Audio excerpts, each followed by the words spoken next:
Why start recruiting leaders at the church, the bar, in a very small group, is because I don't want it to be a monotone church. I don't want it to be I don't want it to be a personality driven by all means. So I don't want people to just look at me as a pastor. And it's interesting right now because when the church makes when we're having conversations at the church and they recognize leadership, they just don't point to me. They point to the other people with me, which I think is great.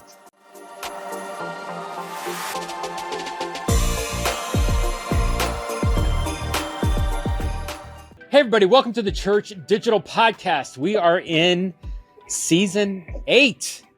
Wait, that's a church. Joey, I think I got that one right. That may be. I did. That was good. That may be like the cut, copy, paste it. That they were going to do that from now on. But this is episode 303 of the Church Digital Podcast. Barbara Carnero is excited about the little 8-bit avatar Jeff jumping up and down in front of a cathedral as it morphs into a bar. Like she. Anyway, that is a reality that's going to happen. We had that conversation, and that's a throwback to 302 if you missed it. But here in season 8, wait, that's a church. We're hanging out with Joey Santos initially, and we'll bring some other people in some future episodes. But really doing a deep dive into the idea of church at a bar. Joey is a former digital pastor who resigned from his job as a digital pastor at an established physical church to basically continue to run a church, micro church that operates out of a bar location. It actually became the operations manager, operations director for said bar. And what an incredible story. I think we're episode 3 in on this. Joey, I do think this is going so good. I think I can officially say we're going to spin this off into a separate series. I really love hanging out with my friend, and we've been getting some good feedback on it. To be honest, I have no idea how I'm going to manage like all the administrative stuff on all this, but knowing me, it's like fake it till you make it. So we're just going to run until somebody smashes or crashes or whatever. If somebody can do it, that's you, Jeff. Yes, yeah. In the absence of leadership, someone will arise. And would somebody please arise at this point? No, I'm kidding. This is great. I love doing this. And so, but hey, so let's review episode 301. If you're new to this conversation, the first episode we've really focused on kind of operation, basically overview what we're doing with the show, and the idea of wait, that's a church. And so it's really kind of an intro to the whole thing, as my pharmacist calls me, which is awesome. Episode 302, was really more focused on the bar itself and Joey's story of how that worked. And so you can go back and listen to episode 302 of that. And then episode 303, where we are now.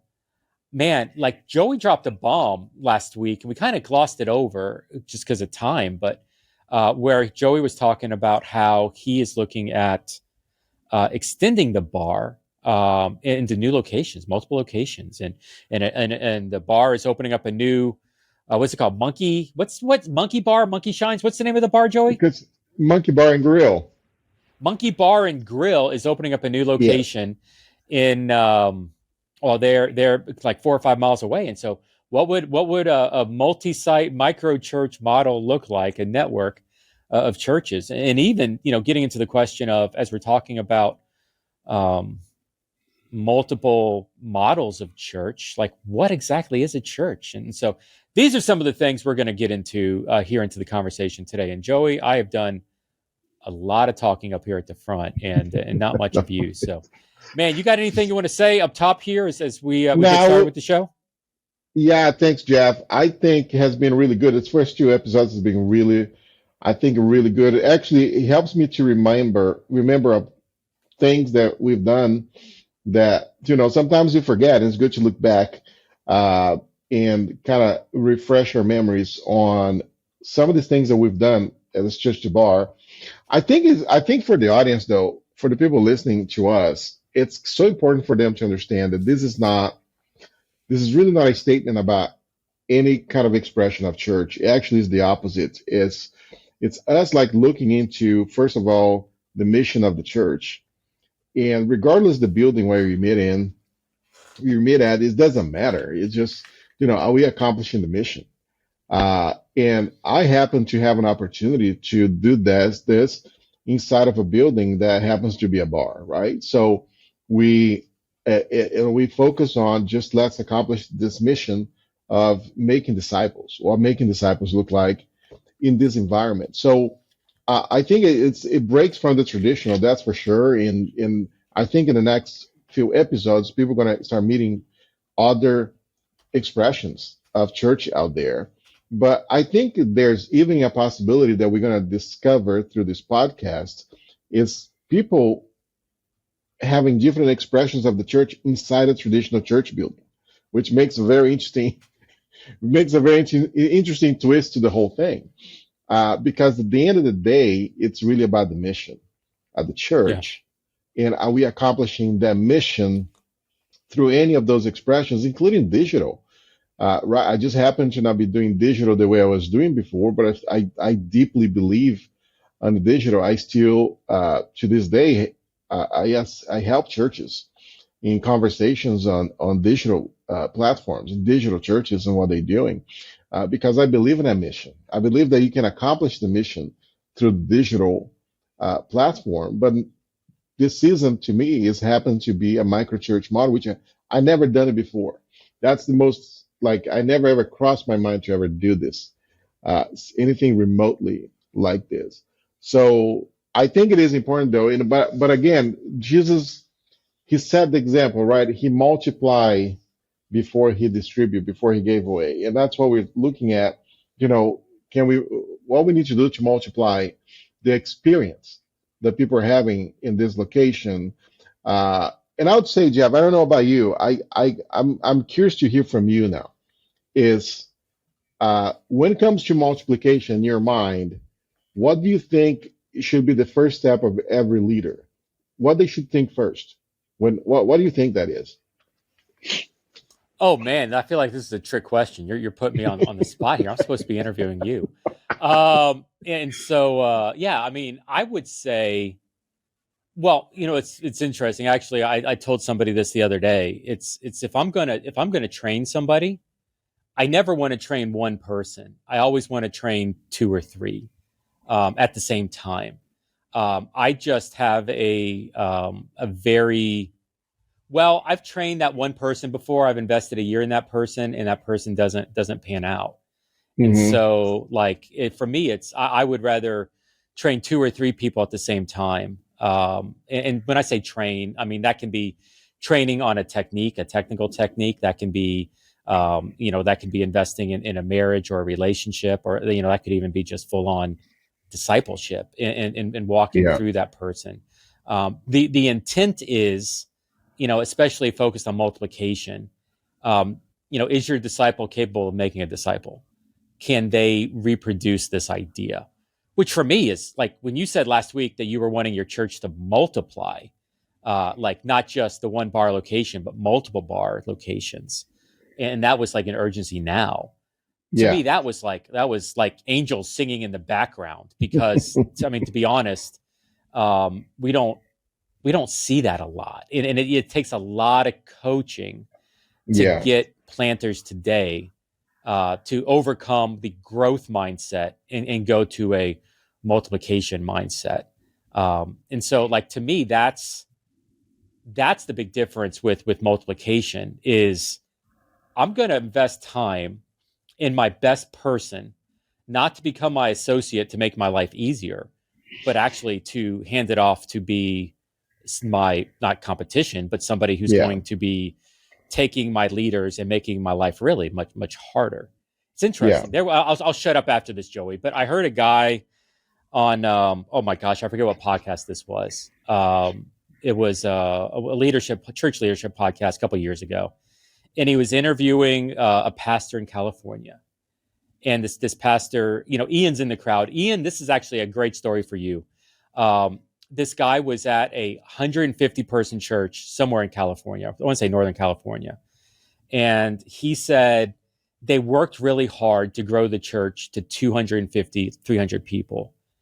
And he said the staff and the people were miserable at 300. Their discipleship model fell apart. Nobody knew each other. There wasn't the fellowship and the community aspects wasn't there. Like they couldn't do 300. And Mm-hmm. so what the church decided was anytime they got to 250 or 200, 225, they'd start to split. They'd figure out who was going to go lead the next church. And that church, as I recall, planted 7 campuses, 7 standalone churches.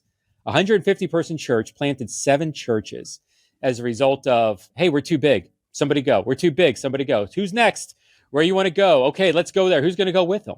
Like that idea of multiplication is beautiful. Joy, I have no idea if that's what you were looking for, but that's what No, you no, get. and I really trying to pick her brain on it because I remember when we first started this idea in implementing this church, the bar.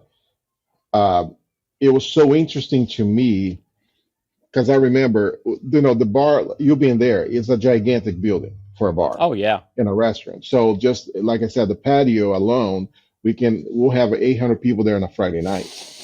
Mm-hmm. That's not even inside the building. Inside the building is another 400 people. So when we first started, we started with a mega church mindset. We Yeah. started the church, the bar, thinking, how can we put 400 people inside this bar and we'll figure out what to do with them when they come in? It's very interesting because it didn't take too long for me that was there almost every weekend to realize that's not the goal. Like to me, that was not the goal. For the church, uh, it's still like that's what we want to do. We want to fill this place with people. But as soon as I started really getting into the weekly activities with the church, the bar, I learned very soon, very fast. That's not we'll lose momentum really fast in the church, the bar, if we grow too fast, if we grow too much. That means we are meant to be a small group of people who wants to Yeah. get a better relationship with each other and God. And anything beyond that, we need to go to a different place. So like we got to think multiplication. And that's when that in my mind shifts immediately. So the first thing I did a year and a half ago, I invited 2 people to join me on a teaching team, and I started developing them into that position, which it was one male, one female. Which we have a female teacher in our church, the bar. But the goal for them is like, listen, the idea is for you guys to eventually go out, and Yeah. then we train more. The new location actually that we're going to start building at the end of this year. We start building the new location. One of the teachers, the leaders, it's closer to his house. So he's like, I'm taking down one. I said, perfect. We got things started. You go, you take that over there. And I think that has been like, again, something new for me to dive into and explore what this really looks like. But here's a challenge. And I think it'd be great to hear from more other microchurch pastors because of it's such a small group, it's a tight group. The last thing this group want to think about is split up into different groups because they already built a relationship, right? It's like when you happen to find the perfect small group in your church, you don't want to split up to grow. But the Right. church, church leadership's like, no, if you want to grow, we got to split our group. Well, it's a very relationship based. I don't want to split up because we have a relationship. So we have been having this conversation as at the church, the bar, with the group that we have, saying we are the starting point of this. That means eventually we have to have such a missional mindset in this church that we're going to have to go out and lead other people so we can grow as a ministry, so we can actually impact more people, not just here. And we talk about that constantly there. So we put in people's minds, the whole time they're there that, you may not be here for too long because you're going to be doing the mission someplace else because that's the calling here. And people they seem open to it. I think it's going to be different when it happens. Yeah. But we're going to cross that bridge when we get there. But I think that's going to be our biggest challenge in multiplication, because I want to see a multiplication that's not so organizationally structured. I want to see a Yeah. multiplication that it happens in a way that just like it happens at church, the bar, where it's completely relationship driven and not much as organizational structure driven, if that make any sense. Yeah. So the average church in America with the growth model, they've got I'm using a building. It's not really about the building sometimes, but it's about utilizing the resources that you have to make that pop. And so the goal is to make the building, the services, the people, the seats, like maximizing the potential of what's in that building, Yeah. the resources that are in that building. What you're describing is almost like another level above that. I'm thinking like Rob Wagner's Casey Underground, Tampa Hmm. Underground down here, Yeah. Lucas Pulley, Texas Church Project, Jason Shepard. Those guys are not as concerned with what is happening in any one location Hmm. as much as getting and reproducing more of the leaders and the people to fan out. They're Yeah. focusing more on individuals to reproduce something, to grow them to the place where they can stand on their own, as opposed Exactly. to compiling and growing a location or a spot or a brand. I Yeah. don't want to equate physical churches to brand, but often, at least in my experience, it is a lot about the Yeah. brand of that, and the misinterpretation of what branding actually means. But I do think it's a different level of what you're describing. It's higher than a single location, and now I you're know. casting vision to your people. It's not about what happens here on the corner of Fifth and Main. It's Yeah. now about how can we empower others to do that. Like at that point, Joey, I love the fact that you have a teaching team, because essentially you're moving into the place higher up the ladder where it's like, hey, I just want to see this idea spread. What are you going to do about it? Yeah. Within the movement system, I don't, here with the Church Digital, I don't teach the movement system. Flat Cap and Jason do that. And so I don't have to. I can be higher now. I want to be involved, but to the point of, there are people that are doing that and they're reproducing themselves. This conversation I had with Jason today. And Hmm. so like the idea of seeing growth and expansion, but to do that, I feel like we as an individual, we as the leaders, we can't find our identity in doing the work. So often when I talk about flying higher and empowering others to lead, well, Jeff, I really love insert X. I really love preaching, and so like I'm not. I want 50 weeks a year. Jeff, I really love having the conversations, and so I'm going to do it myself. I don't need to apprentice or disciple anybody into this, and that's where I feel like it's a mistake, because our pride actually keeps us from releasing Oh yeah. and raising up the potential of somebody else. Oh yeah. That started for me. He started in Kansas City when we had a cohort meeting on Mm-hmm. digital church planting, where I was literally first introduced to the conversation of what decentralized church would look like. Yeah, Like I really caught that in that meeting, and I really started to study that and explore that, and reading books about it, because I think it fundamentally it's where the church find itself in a not a conflict, but in a really challenge, because yeah, the satellite model does not allow decentralized church to work, right? Is a very centralized model, even in a satellite campus style of a church. yeah, You cannot be decentralized. I remember even like in a church like I used to work, when I brought the conversation about, we gotta change the format in the church to bar, because it doesn't work the same way being here in the building. And we cannot try. It's not gonna work. in many conversations was like, no, we got. I remember even like a sermon series that we're doing on finances, and one of the conversations were, we got to do there the exact same thing we're doing here. I was like, let me ask what we're trying to accomplish. Let's see if we can accomplish it in a way that fits that crowd different than here, because here you have chairs facing one way, you have a stage, you have lights, you have, everything is set up for what you're doing. But when you get in a bar setting where tables and chairs and people are sitting more in the community environment, they're having conversations. What we do in a building, in a church, traditional church building, is not going to work in a different environment. So all you have to do is like, what goal we want to accomplish. Let's accomplish the goal, but it might not look the same the way we do it. And the tension was that. The tension was, it's not going to work if you don't do exact the same. And I was like, okay, so let's do exact the same. And it's, we actually tried to replicate every single aspect of it, and it did not work. And it didn't get the results.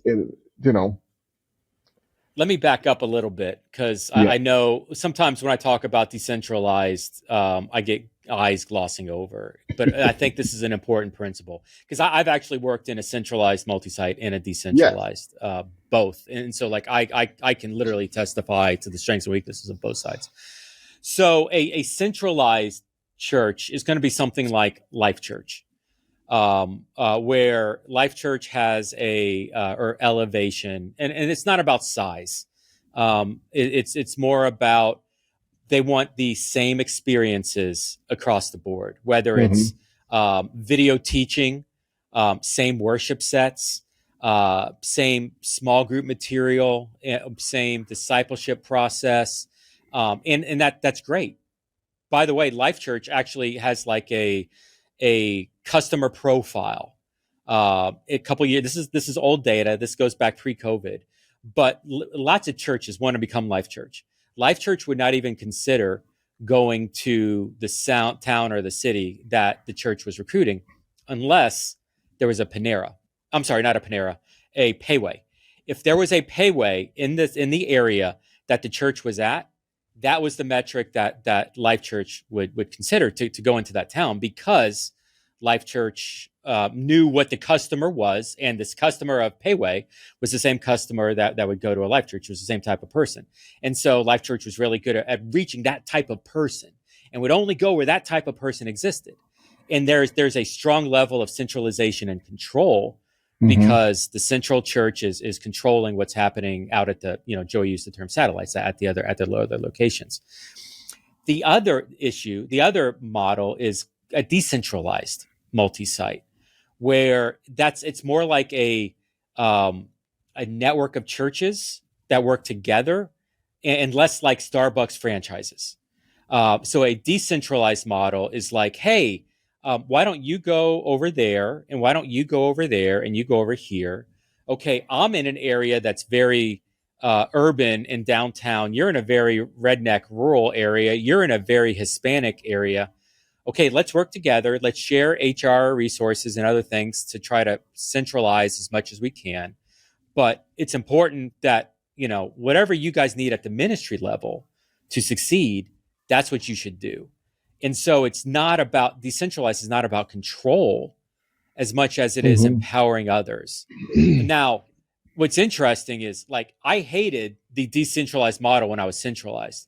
And when I got to decentralized, I hated central. Like, there's so many strengths and weaknesses in both. Yeah. It's like, it was a nightmare. Being a communications director in a decentralized church model, I'm telling you, is the hardest thing on the planet. Oh man, you've got can I imagine? Church work. You've got 6 churches all doing their own thing, and you've got to figure out what to communicate from the main brand. Yeah, and how many campus pastors were fighting me to get their church, their preaching online, and it's just, like I said, it was a nightmare. But now, man, I love the idea of what we're seeing Joey do and others, where it's not about brand. It's not about trying to centralize something that's decentral. It's more about, man, how do I empower this guy that lives in this area to create a church and a bar with a bar that we're building? what would it even look like to start to partner with other bars? I'm hypothetically speaking, of course, here. Like, to me, it's really exciting. Like, I know people who own bars, and I'm thinking, oh my gosh, I need to introduce them to Joey because they would love the idea of this church Yeah. at a bar thing. Like, we could scale this thing. Oh yeah, because and it's going to be different in different locations because it's different people and it's different leaders. Like, see, even that alone, one of the things why I started recruiting leaders at the church, the bar, in a very small group, is because I don't want it to be a monotone church. I don't want it to be um, I don't want it to be a personality driven by all means. So I don't want people to just look at me as a pastor. And it's interesting right now because when the church makes when we're having conversations at the church and they recognize leadership, they just don't point to me. They point to the other people with me, which I think Yeah. is great. They don't just recognize me as the only teacher. They recognize all three of us, which I think is phenomenal. Without me ever pushing that, just by putting them up front and leading conversations, and all three of us, we don't lead the same. So, for example, here's how we do this, and this is gonna make some pastors really probably twist their arms on this one, but the way we do it is like we actually met last October and planned the whole 2004 uh, uh, teaching plan for the whole year. Except one thing though, with the weekends I teach, I prepare myself. I chose the theme, but each one of us do our own way. We don't follow the same format. We don't follow the same. I'll tell you this, Jack. Not even we use the screen, the big screen behind us. We have a big screen that we use for to show sports. So we connect our computer, but not even our presentations look the same. Like it's not like we have the same template for the presentations and all. Why? Because we want people to know the teacher, to know the speaker for who they are, for their Yeah. style. And I think it's so important on a church environment, right? And the people, like, if it's going to be decentralized, I even look at us like the leadership. Our leadership is very decentralized, right? Yeah. We agree on the mission where we want to go, but we don't want to, and I actually thought it's interesting because branding seems to be a dirty word in church sometimes, but even to be decentralized, you got to brand that, right? Yeah. You gotta brand the decentralization of your model. But I think there's so much good when we actually prepare leaders to be who they're called to be, Yeah. and allow them to lead. Well, Flat Cap in chat here. By the way, we're hanging out in Discord. I don't know if I said that earlier. We're broadcasting this live in Discord, doing a live podcast recording. Discord.thechurch.digital. Come join. Okay, so Flat Cap in the chat here says, set them free versus control them. And that's an interesting question. So decentralized, we want to empower people in the field. You're talking about this guy that lives in this area. You want to see him succeed, and so you're training to release. What is a non-negotiable? Like in micro church network terms, minimal ecclesiology. We talked about that a little bit in episode 300 with Alan Hirsch. What defines a church so much that in your terms that's not on the table? Well, that's a little question, isn't it? It's you see, it definitely is not the style of service. It's what defines the ecclesiology of the church, the bar, for example, is not the style of the service. Is one, and I would say, Jeff, is one thing: is the Bible is the only authority in the room. Mm-hmm. That's it. Like for us, like I said, I mentioned that before. Um, I um, I mentioned that before. I said, I tell the church, the bar, I'm not the authority here. The Bible is the authority. I'm just a mall cop. All I have is a flashlight. I cannot arrest anybody. I cannot take anybody down. That's all I am. And people kind of love that at the church, the bar, because they feel like I'm not trying to impose anything of because I'm a pastor, I'm the authority over them, and really relax them to be part of the conversation. But I think what the main thing for us, because we don't do anything traditional, we don't have a worship in a sense of the music side of it. No, we don't have a worship team. So we don't do music like we do in a traditional church. We don't do um, uh, if you look at the most traditional things that happen in service, we don't do. We don't preach the same way, right? Because we do more like a conversation style. We ask questions. We allow people to participate. So I think when it comes to what the things that's non-negotiable for us, looking at multiplication, is that we're never going to deviate from teaching the Bible. And I not say only teaching, I would say practical teaching. That's another part of it, the church the bar. So we when we prepare the message, when we ask the questions, the fundamental guide to ask questions, the questions have to be fully related, life related. So we teach the Bible and then attach to a life question. So I can make the association.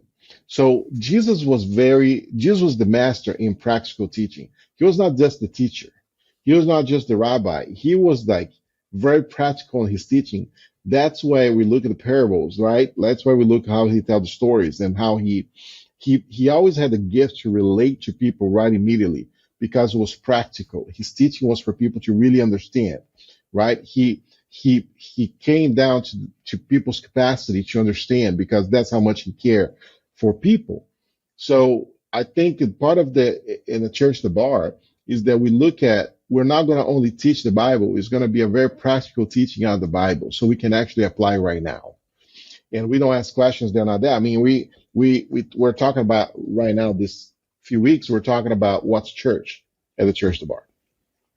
And the last Sunday, the first question I asked right off the bat, it was, what do you fear the most about church? Which is a very weird question to ask. But it was amazing how we usually have 5 minutes for an answer. We spent almost 10 minutes on that because Mm, everybody had something to say. Because in reality, people have fears when it comes to church because at some point in their lives, they got hurt by the church. And people are very open, people are very honest. And it was so interesting to hear that the top two on the list was a fear to be judged. Like people go to church, but they're very fear to be judged. And the second one is the secrets that are behind the scenes. And I think, just as a reference, you got to understand that in the location we are at, um, a lot of people that go to church, any church or even church the bar, they started their church experience in the Catholic Church. So a lot of people made the reference, say, "Hey, I was going to church every Sunday, and here's what happened." yeah. And I know there's secrets behind, but there's people that just went to a regular church and got surprised by also pastors who end up falling. So I think making the Bible the center of your teaching and not deviating from it and making that very practical, it Yeah. has been a really good recipe for us in terms of that's a non-negotiable. We're always going to be by the Bible, what the Bible teaches. Yeah. Let me go a little more practical. I love that answer. We can spend all day on that, but um, let's say location two wants to do music. Are you okay with that? Oh yeah, I'm not opposed. I just don't have the structure, the talent to do it. So I'm not, I'm not going to force it.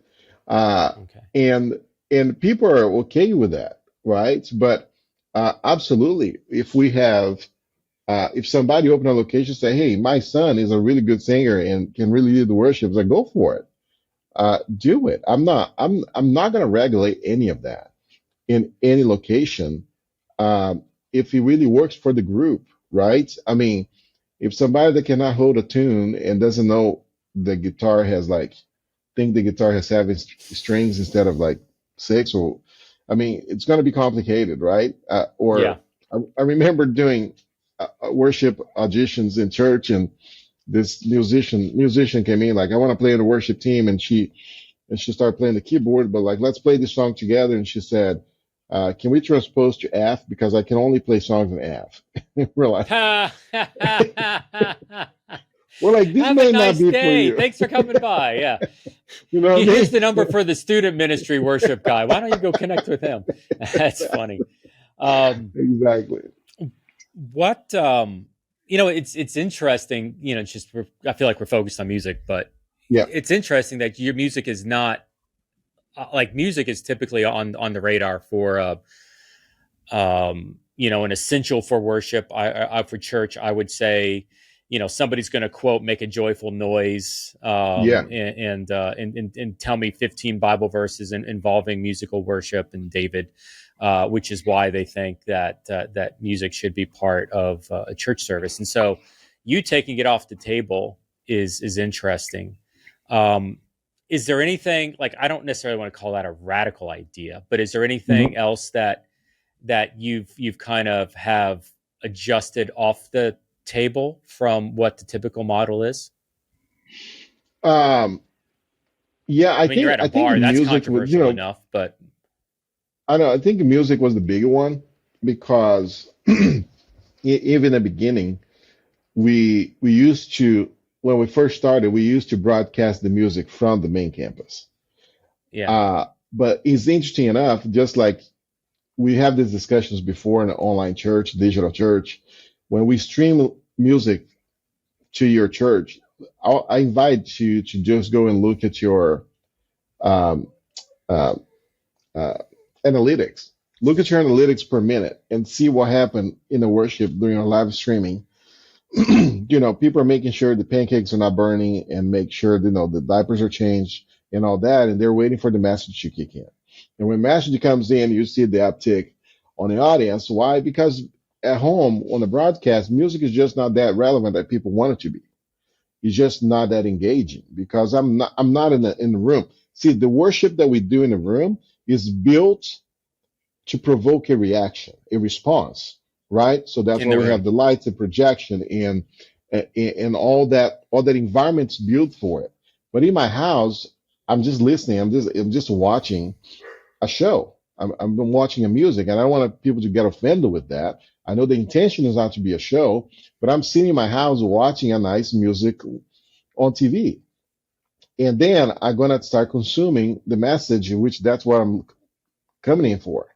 So by watching people at the bar, watching the music and not having any response to it, when we transition from video to live, I was like, there's no reason to bring music if we don't really have music to offer. Yeah. One of the ways that I do that, though, is we take communion. And when we take communion, I actually play a worship song uh, for people to reflect as they're taking communion. And that's kind of like our music portion of it.